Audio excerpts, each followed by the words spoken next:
Hello' students, মই ৰিহান আৰু আজিৰ এই ভিডিঅ'ত মই তোমালোকক ক্লাছ 7ৰ যি সমাজ বিচিত্ৰা বা সমাজ বিজ্ঞানৰ নতুন কিতাপ আহিছে তাৰে পাঠ 4 নাম হ'ল দক্ষিণ আফ্ৰিকা। এই পাঠটোত তোমালোকৰ যিকেইটা অনুশীলনী আছে, অনুশীলনী 1 ঠিক আছে আৰু অনুশীলনী 2, এই দুইটা অনুশীলনীৰ তোমালোকৰ প্ৰশ্ন উত্তৰখিনি মই আজি সলিউশন দিম, সমাধান কৰি দিম ঠিক আছে। আৰু চিন্তা নকৰিবা, যোনবোৰ ডাঙৰ ডাঙৰ উত্তৰ হয় সেইবোৰৰ কাৰণে মই দুটা উত্তৰ লিখি আনিছোঁ, এটা ডাঙৰকৈ আৰু এটা সৰুকৈ। যাক ডাঙৰ উত্তৰ লাগে ডাঙৰটো লিখি ল'বা আৰু যাক সৰুটো লাগে সৰুটো লিখি ল'বা ঠিক আছে, তোমালোকৰ ইচ্ছা। আৰু লগতে মই কৈ দিম তোমালোকৰ পৰীক্ষাৰ বাবে কোনবোৰ প্ৰশ্ন ইম্পৰ্টেণ্ট বেছি আৰু কোনবোৰ ইমান নাহে, যাতে তোমালোকে ইম্পৰ্টেণ্টবোৰ মুখস্থ কৰি এটা ভাল নাম্বাৰ স্ক'ৰ কৰিব পাৰা।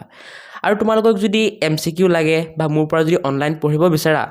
ঠিক আছে, মই তোমালোকক অনলাইন টিউশ্যন কৰাওঁ। চ' যদি বিচাৰা কৰিবলৈ তেন্তে কেনেকৈ পাৰিবা, ক'ৰ পৰা পাৰিবা, মই এই ভিডিঅ'ৰ মাজতে কৈ দিম, গতিকে ভিডিঅ'টো শেষলৈকে চাই থাকিবা। এতিয়া আহা আমি অনুশীলনী 1ৰ প্ৰশ্ন উত্তৰখিনি চাই লওঁ। প্ৰথম প্ৰশ্নটো আমাক কৈছে 1 নম্বৰ ক, দক্ষিণ আফ্ৰিকাৰ মাটিকালি কিমান, মানে দক্ষিণ আফ্ৰিকাৰ কিমান মাটি আছে আৰু দেশখনত কিমান মাটি আছে সেইটো সুধিছে। উত্তৰ লিখিবা, দক্ষিণ আফ্ৰিকাৰ মুঠ মাটিকালি হৈছে 1.91 লাখ বৰ্গ কিলোমিটাৰ ঠিক আছে। এতিয়া এই ক নম্বৰ প্ৰশ্নটোৰ উত্তৰ যাক সৰুকৈ লাগে সিহঁতে উত্তৰ বুলি দি 1.91 লাখ বৰ্গ কিলোমিটাৰ দি ডাইৰেক্ট দি দিলেও হ'ব। আৰু যাক ধুনীয়াকৈ এজ ইট ইজ লাগে ধুনীয়াকৈ লিখি দিবা, এনেকৈ টিচাৰ ইমপ্ৰেছ হৈ যাব ঠিক আছে। এনেকৈ লিখিলেও হ'ব, টিচাৰ মানে ইমপ্ৰেছ হ'ব। আৰু যদি সৰুকৈ লিখা সৰুকৈ লিখিলেও হ'ব, তোমালোকৰ যি ইচ্ছা, ফুল নাম্বাৰ পাবা, চিন্তা কৰিব নালাগে ঠিক আছে। খ নম্বৰ, হাইভেল্ড মালভূমিখন কোনখন পৰ্বতমালাই আগুৰি আছে? এইটোৰ উত্তৰ লিখিবা, হাইভেল্ড মালভূমি অঞ্চলটোক ড্ৰাকেনছবাৰ্গ পৰ্বতমালাই আগুৰি আছে। যাক এই খ নম্বৰ প্ৰশ্নটোৰ উত্তৰ আৰু সৰুকৈ লাগে উত্তৰ লিখি ড্ৰাকেনছবাৰ্গ লিখি ডাই দি দিলে হৈ গ'ল ঠিক আছে। তোমালোকৰ ইচ্ছা যোনটো লিখিবা লিখি ল'বা। আৰু এতিয়া গ নম্বৰটো চোৱা। গ নম্বৰ প্ৰশ্ন কৈছে বিগ 5 বুলিলে কি বুজা? এতিয়া এই প্ৰশ্নটোৰ উত্তৰ এনেকৈ লিখিবা, ইয়াত থাকি সৰু নকৰিবা, ইয়াতকৈ সৰু কৰিলে তোমালোকে নাম্বাৰ নাপাবা, গতিকে সকলোৱে এনেকৈ লিখিবা। উত্তৰ লিখিবা, দক্ষিণ আফ্ৰিকাৰ প্ৰধান 5বিধ ডাঙৰ স্তন্যপায়ী প্ৰাণী যেনে সিংহ, বাঘ, হাতী, গড় আৰু মহক একেলগে বিগ 5 বোলে ঠিক আছে। এনেকৈ লিখিলে হৈ যাব।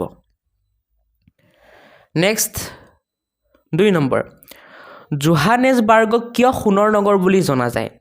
এতিয়া এই কুৱেশ্যনটোৰ উত্তৰ মই দুটা লিখিছোঁ, এটা এইটো ডাঙৰ ঠিক আছে আৰু এটা এই হালধীয়া কালাৰটো সৰু। যাক সৰু লাগে সৰুটো লিখি ল'বা আৰু যাক এই ডাঙৰটো লাগে ডাঙৰটো লিখি ল'বা।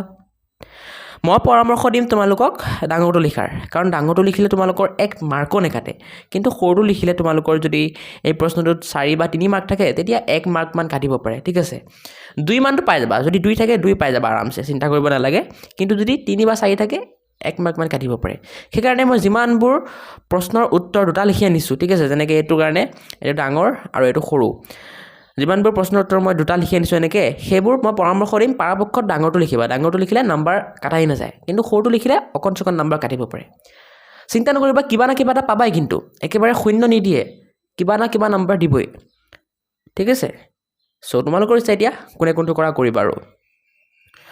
সৰুটো মানে মই সেইসকল ষ্টুডেণ্টৰ কাৰণে লিখি আনিছোঁ যিয়ে মানে ডাঙৰবোৰ একেবাৰে মুখস্থ কৰিব নোৱাৰে,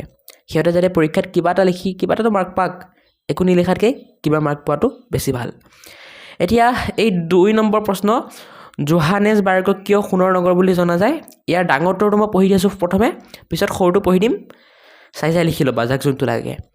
ডাঙৰ উত্তৰটো এনেকৈ হ'ব, 1886 খ্ৰীষ্টাব্দত জোহানেছবাৰ্গ চহৰখনৰ আৰম্ভণি হৈছিল। সেই ঠাইৰ সোণৰ খনিক কেন্দ্ৰ কৰি গোটেই বিশ্বতে এই চহৰখন সোণ উৎপাদনৰ এক প্ৰধান কেন্দ্ৰ হিচাপে পৰিচিত হোৱাৰ বাবে ইয়াক সোণৰ নগৰ, ইংলিছত চিটি অফ গ'ল্ড বুলি কোৱা হয়। এতিয়া যে ইয়াত ইংলিছত লিখি দিছোঁ যে চিটি অফ গ'ল্ড, এইটো লিখি দিলে ভাল, আৰু যদি নেলেখা একো নাই, ইংলিছখিনি নেলিখিলেও হ'ব তোমালোকৰ ঠিক আছে। এতিয়া সৰু উত্তৰটো এনেকৈ লিখিবা, চিম্পল এইখিনি। উত্তৰ লিখিবা, জোহানেছবাৰ্গ চহৰখন সোণৰ খনিক কেন্দ্ৰ কৰি গঢ়ি উঠিছে, সেয়েহে ইয়াক সোণৰ নগৰ বুলি জনা যায়। অকল এইখিনি লিখি দিলেই হৈ যাব। এতিয়া 1 নম্বৰ অনুশীলনীৰ 3 নম্বৰ প্ৰশ্নটো চাওঁ, যিটো লাষ্ট প্ৰশ্ন। প্ৰশ্ন হৈছে দক্ষিণ আফ্ৰিকাৰ প্ৰাকৃতিক পৰিৱেশৰ বিষয়ে এটি টোকা প্ৰস্তুত কৰা এতিয়া এইটো দুটা লিখিছো উত্তৰ মই এটা এইটো ডাঙৰ আৰু এটা হালধীয়া কালাৰ এইটো সৰু ঠিক আছে যাক যোনটো লাগে লিখি লবা ডাঙৰটো মই পঢ়ি দিছো প্ৰথমে 3 নম্বৰ উত্তৰ ডাঙৰটো পিছত মই সৰুটো পঢ়ি দিম উত্তৰ লিখিবা দক্ষিণ আফ্ৰিকাৰ প্ৰাকৃতিক পৰিৱেশ অতি বৈচিত্ৰ্যপূৰ্ণ ঠিক আছে তোমালোকৰ এইটো বটেকে বে আছে দেই এইটো ওয়াব বটেকে ৱে হ'ব পৰিৱেশৰ বানানটো যে না তোমালোকৰ কিতাপটো এনেকৈ দিছে কিন্তু ওয়াব বটেকে ৱে হয় ঠিক আছে বেছিভাগ কিতাপত ওয়াব বট একাৰে ৱে হয় ঠিক আছে কিতাপত যদি দিছে এইটো লিখিবা দক্ষিণ আফ্ৰিকাৰ প্ৰাকৃতিক পৰিৱেশ অতি বৈচিত্ৰ্যপূৰ্ণ দেশখনৰ মাজভাগত 1200 পৰা 1800 মিটাৰ উচ্চতাৰ হাইভেল্ড মালভূমি অঞ্চল আছে আৰু ইয়াক ড্ৰাকেনছবাৰ্গ পৰ্বতমালাই আগুৰি ৰাখিছে দক্ষিণ পশ্চিম অংশত গ্ৰেট কাৰু আৰু লিটল কাৰু নামৰ দুটা মৰুপ্ৰায় অঞ্চল আছে ওৰেঞ্জ হৈছে দেশখনৰ প্ৰধান নদী ইয়াৰ জলবায়ু প্ৰধানকৈ উপক্ৰান্তীয় নাতিশীতোষ্ণ যদিও দক্ষিণ পশ্চিম অংশত ভূমধ্যসাগৰীয় জলবায়ু দেখা যায় ইয়াৰ উপৰি দেশখন উদ্ভিদ আৰু বন্যপ্ৰাণীৰ ক্ষেত্ৰত অতি চহকী এইখিনি লিখি দিলে হৈ যাব যাক সৰুকৈ লাগে সিহঁতে সিম্পল এইখিনি লিখিবা উত্তৰ লিখিবা দক্ষিণ আফ্ৰিকা মালভূমি পৰ্বত নদী আৰু মৰুভূমিৰে ভৰা এক বৈচিত্ৰ্যপূৰ্ণ দেশ ইয়াৰ জলবায়ু নাতিশীতোষ্ণ আৰু ই বন্যপ্ৰাণীৰ বাবে পৃথিৱীৰ ভিতৰতে বিখ্যাত গতিকে এইখিনি আছিল সৰু উত্তৰটো লিখি লোৱা তোমালোকে চাই এতিয়া আমাৰ 1 নম্বৰ অনুশীলনী শেষ গোটেইকেইটা প্ৰশ্ন উত্তৰ মই দি দিলোঁ এতিয়া ইম্পৰ্টেণ্টটো গোটেইকেইটা অহা চান্স আছে পৰীক্ষাত কিন্তু মষ্ট ইম্পৰ্টেণ্ট যদি মই ইয়াৰ ভিতৰত ক'ব যাওঁ তোমালোকৰ এই 1 নম্বৰ ক খ গ মষ্ট ইম্পৰ্টেণ্ট ঠিক আছে 1 নম্বৰ ক খ গ আহিব পাৰি আৰু এই 2 নম্বৰটো ইম্পৰ্টেণ্ট আছে জোহানেছবাৰ্গক কিয় সোণৰ নগৰ বুলি জনা যায় এইটো ইম্পৰ্টেণ্ট আছে জাষ্ট 3 নম্বৰটো ইমান এটা ইম্পৰ্টেণ্ট নহয়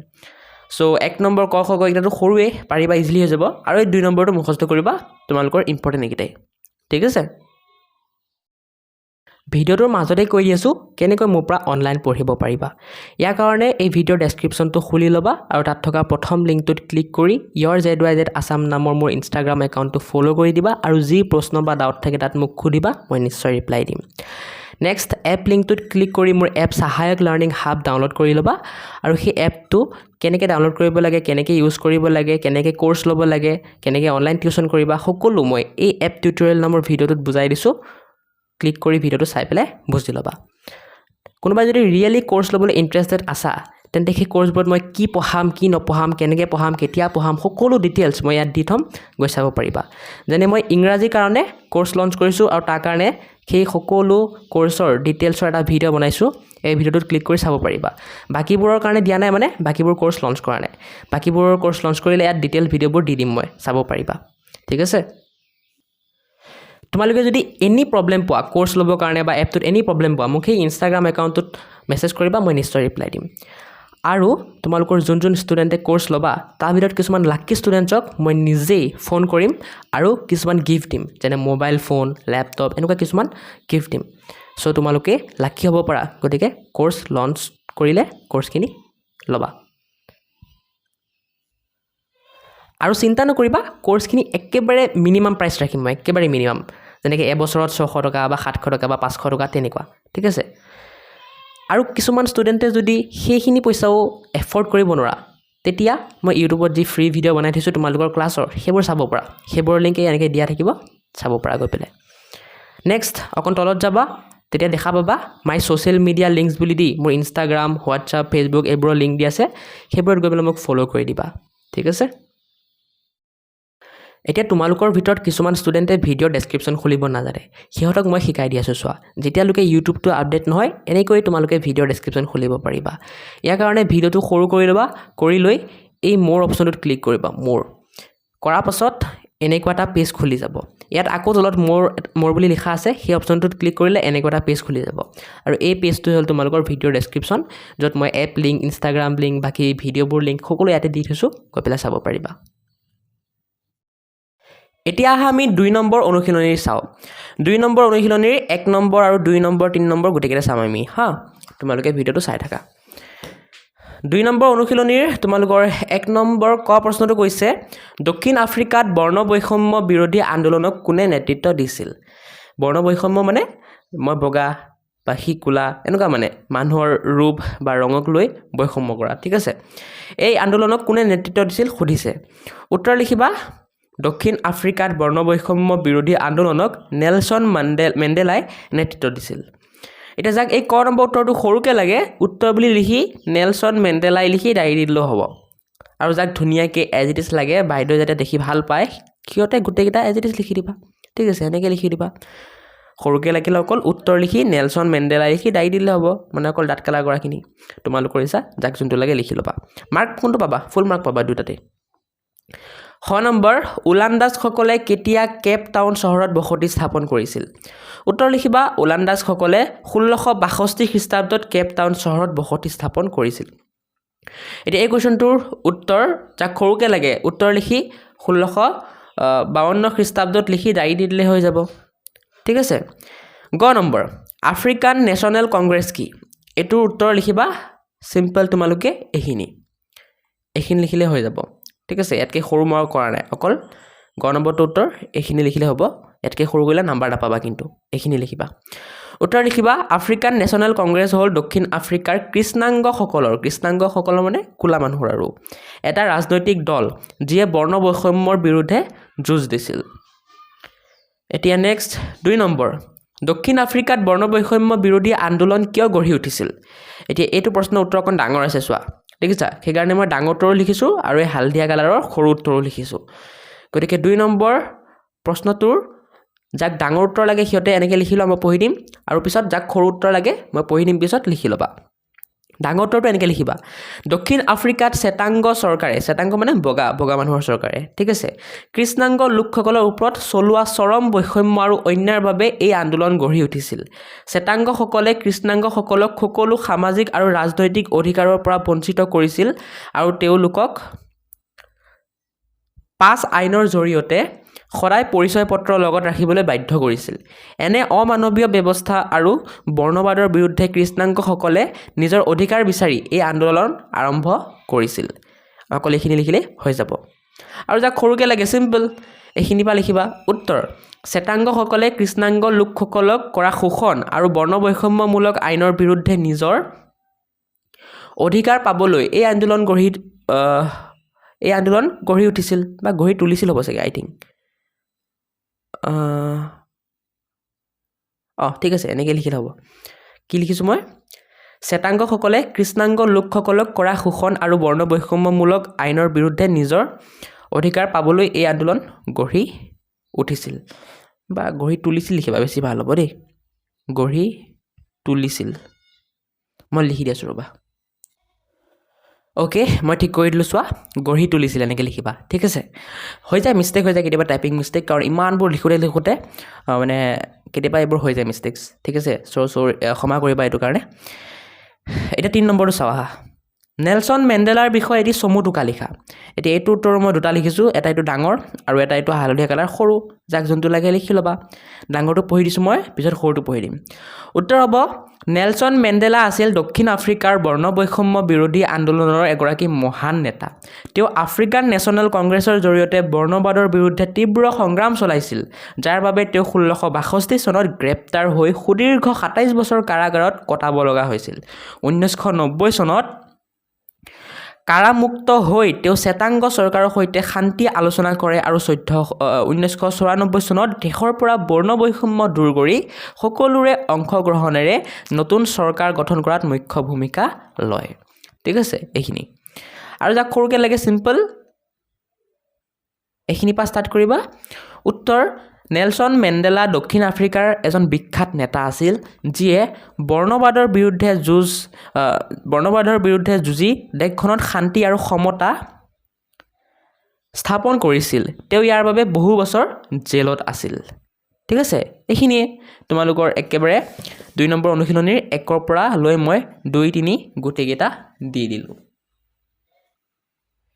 এতিয়া এই 2 নম্বৰ অনুশীলনীটো তোমালোকৰ ইম্পৰ্টেণ্টটো গোটেইকেইটাই আহা চান্স গোটেইকেইটাই আছে ঠিক আছে কিন্তু মোষ্ট ইম্পৰ্টেণ্ট তোমালোকৰ এই 1 নম্বৰ কটো বহুত ইম্পৰ্টেণ্ট মোষ্ট ইম্পৰ্টেণ্ট আৰু 3 নম্বৰটো ইম্পৰ্টেণ্ট নেলছন মাণ্ডেলাৰ বিষয়ে এটি চমু টোকা লিখা 1 নম্বৰ ক আৰু 3 নম্বৰ ইম্পৰ্টেণ্ট গতিকে এই দুটা ভালকৈ চাবাই গোটেইকেইটা চাবা কিন্তু এই দুটা বেছি ভালকৈ চাবা আৰু ঠিক আছে চ' এইখিনি আছিল আজি ভিডিঅ'টো যদি MCQ লাগে মইতো ক'লোৱে কেনেকৈ পাবা আৰু যদি মোৰ পৰা পঢ়িব বিচাৰা মইতো ক'লোৱে কেনেকৈ পাৰিবা চ' তোমালোকে এপটো গৈ ডাউনলোড কৰি ল'বা আৰু কোৰ্চখিনি ল'বা ঠিক আছে আৰু যদি ভিডিঅ'টো ভাল লাগিল ভিডিঅ'টো লাইক কৰি চেনেলটো ছাবস্ক্ৰাইব কৰি দিবা আৰু এটা ধুনীয়া চাই কমেণ্ট কৰি দিবা তোমালোকে লাইক কমেণ্ট শ্বেয়াৰ ছাবস্ক্ৰাইব কৰিলে মানে মোৰ ভাল লাগে আৰু তোমালোকৰ কাৰণে এনেকুৱা ভিডিঅ' বনাব মন যায় যদি ভিডিঅ'টো ভাল লগা নাই তথাপিও এটা কমেণ্ট কৰি দিবা যাতে মই গম পাওঁ কিয় ভাল লগা নাই ঠিক আছে যাতে নেক্সট ভিডিঅ'ৰ পৰা সেই ভুলটো নকৰোঁ আৰু এতিয়া তোমালোকৰ পাৰ্ট 5 আদি মধ্যযুগৰ ভাৰত এই পাৰ্টটো যদি লাগে তোমালোকে কমেণ্ট কৰা যিমান বেছি কমেণ্ট আহিব সিমান সোনকালে মই এই পাৰ্টটো বনাবলৈ চেষ্টা কৰিম চ' আজিৰ কাৰণে ইয়াতে সামৰণি মাৰিছোঁ বাই বাই